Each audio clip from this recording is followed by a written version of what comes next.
صباح الخير. النهارده يوم الايفنت في دبي. تيك توك هيعمل لنا هير اند ميك اب، فانا جاهزه وهنزل دلوقتي اقابل بقيه البنات في اللوبي وهنروح نعمل شعرنا.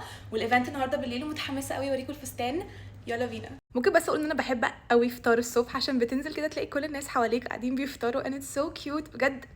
جماعه الرحله دي في قلبي. جماعه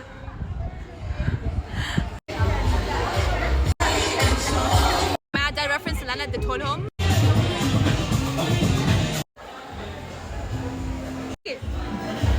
علي جماعه ده شكل الشعر عجبني جدا، حاسه انه تحفه. ايه رايكم؟ ميك اب تحفه.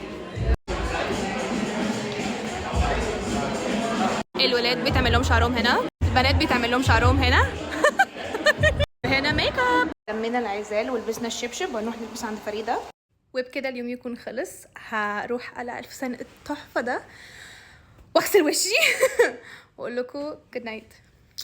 بس اقول حاجه صغيره. none of this would have been possible، او ولا حاجه من الحاجات دي كنت هنضم اليها او هكون جزء منها لولا ان انتوا بتابعوني. و يعني شكرا لكل حد فيكم لان انتوا سبب ان انا هنا.